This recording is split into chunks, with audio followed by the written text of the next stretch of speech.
Hey friends, Jill here and welcome back to the Market Vibe YouTube channel. So happy to have you here. If this is your first time here, don't forget to hit subscribe and ring the bell to receive notifications on our future videos. So today and this whole week we've been talking about branding. If you missed this week, we talked about on the podcast the 3 V's of branding. That's like really foundational, really important for you figuring out your branding, and we'll link it here if you want to go see that. Michael talked about some of the biggest mistakes that you can make, and today I'm excited because it's going to be more of an interactive video. I'm actually going to take you along with me and figure out how you can build your own brand kit, and I'm really excited about this.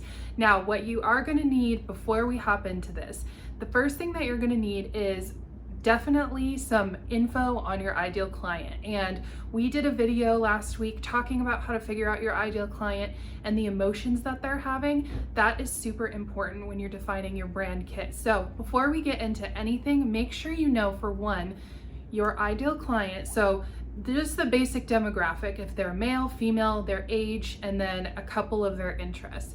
The next thing that you want to know is the emotions that they're feeling right now. That's really, really important, because the reason why that you want to be aware of the different emotions that they're having is because when you can connect with somebody emotionally through your branding, that's how you get emotional buyers. That's how you get people to click. They're like, yes, I'm all in, I'm buying everything, I want everything, let's go for it. And then of course you have the logical buyers. So if you haven't done that yet, kind of jot that down and figure out exactly what are the emotions that they're feeling right now, and then what emotions would you like them to feel after that. So that's what we're going to do first. From there, I would also ask yourself, what are the values of your brand? And we talked about this a lot in the podcast. And like I said, if you hadn't heard that, definitely go listen to it because it's really good. But what are the values of your brand? What do you stand for? What are the things that you really want to be known for and that you want to connect with people on that level? That's also going to help you define your colors. And then the final thing that you can use for your brand kit is just what are some factors that contribute to you and to who you are as a person. Like if you're a freelancer or a service-based business, what are some of the things that make up who you are? What do you love? So an example, if you know Sivan Alaya, who is a huge influencer, founder of Shop Tan Lines, she loves her neutral aesthetic. She loves a peach and a beige, and she knows and then she has the cutest little stickers that you see everywhere because that's what her brand is known for. So kind of think of a list of what are some things that make you you. So to give you a little bit of inspiration, for our branding, Michael and I, we live in California, and I'm very inspired by California. I love the beaches here. I love that it's a very different terrain, literally all over California, and it really inspires me. And when you see our brand kit, you'll be able to see that. So, and then I'll show you, I'll kind of break down like the background behind our brand and everything like that, the story that it tells. So take some time to fill those out and figure out what are those emotions that your ideal client is feeling, the emotions that you want them to feel, some differentiating factors that make up you, and how can you factor those into your brand. So now we're gonna dive in. I'm gonna share my screen with you on Canva, and then I'm gonna show you how to build it from there. Okay, so we are over on my computer, and I'm going to show you exactly how I go about building a brand kit, and I'm going to use ours as an example just to give you guys an idea of how this actually works and how you can use it for your business. So let's dive in. So this is our brand kit for the Market Vibe, for Michael and Jill, for pretty much every extension of our brand that we have.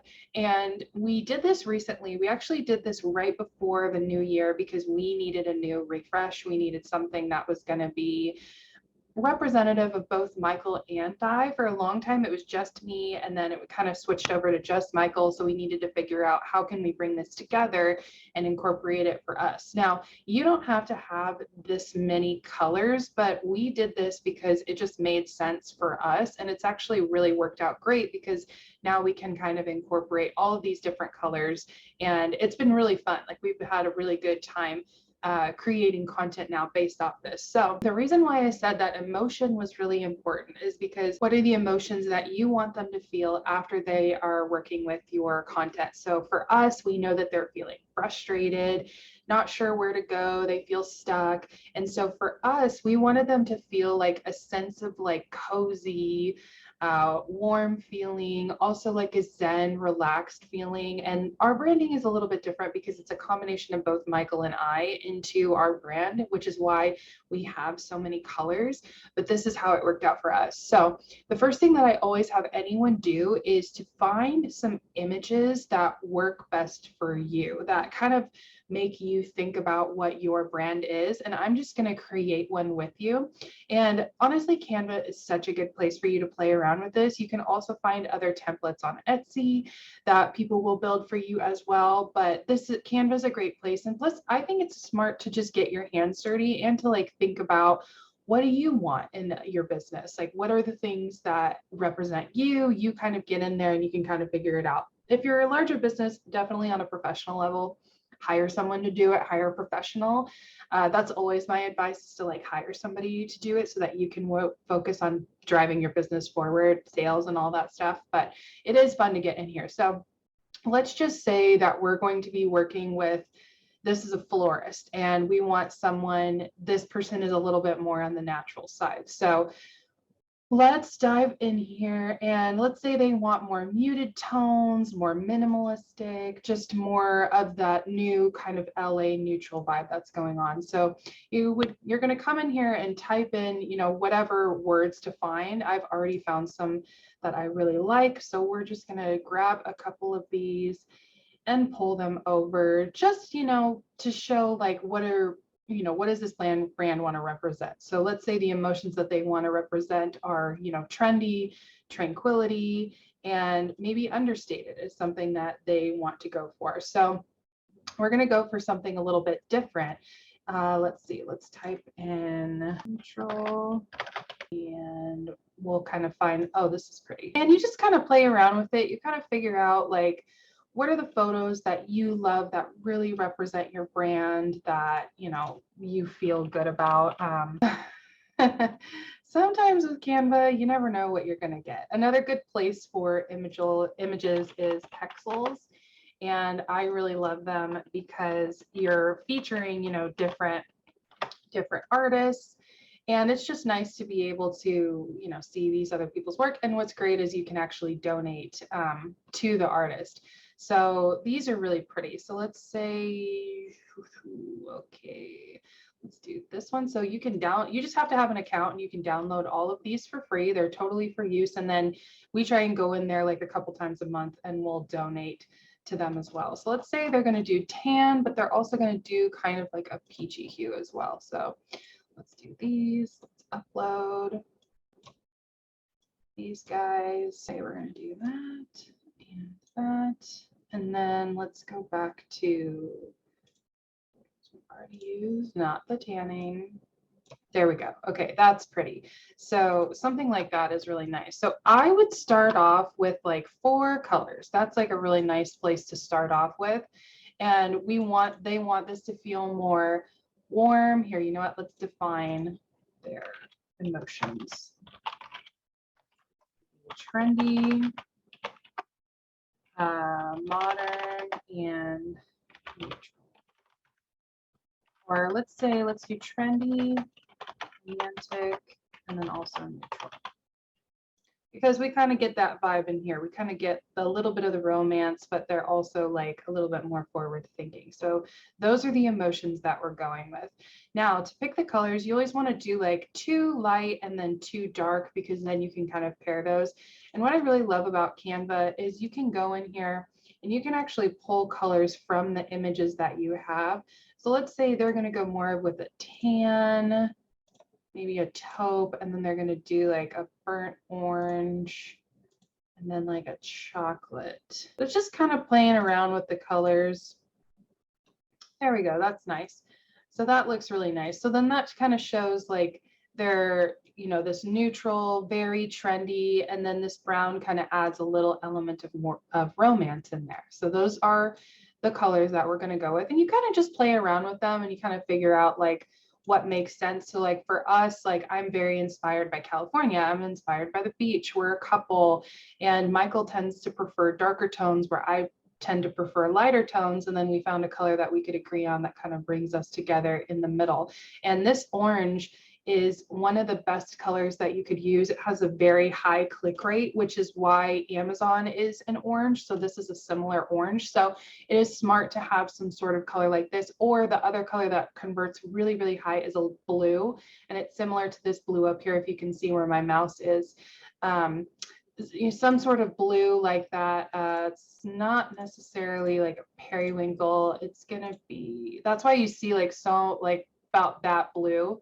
So this is the color code right here. If you're looking for like a lighter, like a very prominent blue, this blue converts a ton, but that's a whole other video talking about like color codes and color psychology, which is a very interesting topic. So we've got our colors. Now we need to figure out our fonts. I personally like doing 3 fonts because that just gives you more to work with. And I usually will do more of a scripted font, a bold font, and then another font that's going to be for the paragraph. And what I love about Canva is they help you set this in here in your brand kit. So you can set like, this is your main heading.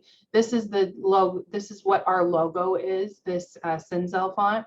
Then we do most of our paragraphs and other bigger writing with this font. And then any kind of accent writing is in this scripty font. So if they are trendy, romantic, and neutral, we're definitely going to need a script. And one of the scripts that I really like is Moontime. Very romantic script, you know, perfect for someone who's into florals. Then the main font. And then what we did here is we came up with 3 words that really defined who we are as a company. So we're all about empowerment, we're all about innovation, and we're about strategy. We will give you the strategy that you need. And funny to see like so many people don't even give strategies. So like that's one of our values is we're always talking about strategy. We're always talking about how we can help you, how we can help you improve, things like that. So this company is going to be more, so let's say I'm going to be romantic, I'm going to be trendy, and then we're looking at neutral. There's also a whole psychology of fonts too, which is like a whole video that is super long and definitely doesn't make sense to get into right now, but there is lots of psychology around fonts and things like that. So definitely that's, you know, the way that different fonts curve or how they end, like there's a whole psychology behind that too. But that's a whole other thing. So for this font, this one that's going to be like your paragraph, Canva really does break this down for you in here. You have handwriting, corporate, you know, all these different. So we're going to look at paragraph, and there's one that I really like, and we're going to go with something like a little bit more minimal. I've done Unito before. That's nice. Blinker thin is nice. It's a little too, oh, here we go. Monstera. So that other font was a little too robotic looking. I'm trying to go for something that's a little bit more minimal. So we're just going to go with this Monstera thin. I always say that wrong, but you get what I'm saying. You can see it here. So we're going to go with that one. This is a pretty classic one. A lot of people use. There's extra light, which actually is a little bit more legible because you want to make sure that people can actually read it. That's another thing that's really important, is make sure that people can read it. And then for the heading, we want to go with something trendy. So they don't have anything in there. So I would just go into, let's see what they have. Go into modern and see what they've got. You have to be careful with modern though, because sometimes people think that modern is like bigger and scriptier, but since this is a flower company, we might want to go with something a little bit more romantic. Let's see, glacial indifference is one that people use a lot too. So if you're not like, that's one that's always a good one to go with. But if you're wanting to be different, I wouldn't recommend it, but a lot of people definitely use that. This one's kind of nice, this Quando. Yeah, you just kind of come in here and kind of play around. Oh, that one's actually kind of nice. I would actually switch these. So I would do, this is trendy, and then this is the, bring that over there, bring that there, and then we've got our 3 different fonts. That just gives you something to work with, something that makes, you know, content creation a little bit more fun, and you know, on your website you can have a little bit more fun. But this is sort of the beginning basics to figuring out your own brand kit. And it's definitely helpful when you can figure out this first before you do any kind of content creation or before you build your website. I would do this first just to make sure that you like it. And then from there, create some content and mess around with it on your website, or give this color concept to your website designer and have them, make sure that you like it before you definitely commit to it. But it's all about just kind of playing around and figuring out what works best for you. And like, this is a great place for you to start when you're figuring out your branding, especially if you're brand new to business. This really helps you be consistent on every single platform on your website. And you want to use this almost as your North Star for any kind of piece of content, anything that you put on the internet. This is what you're going to refer to. Okay, and we're back. And that is how you build your own brand kit. If you're doing this for yourself, or if you want to have somebody else do it, I mean, highly recommend having a designer do it, because they can really help you and they're trained to do that. That is why we do branding as well, because we're trained in that and we have people that we work with who are amazing. So this is really if you want to DIY it, or to give you some insight before you hire someone, what you should be looking for. So I hope this was helpful. Definitely save this one for later, because this is a nice audit that you could do once a year just to make sure that you're still on track with your brand values and your vision. And I hope this was helpful. If you have any questions, feel free to drop them in the comments below, or you can always come and find us at Michael and Jill on Instagram, and we will see you next week. Bye, friends.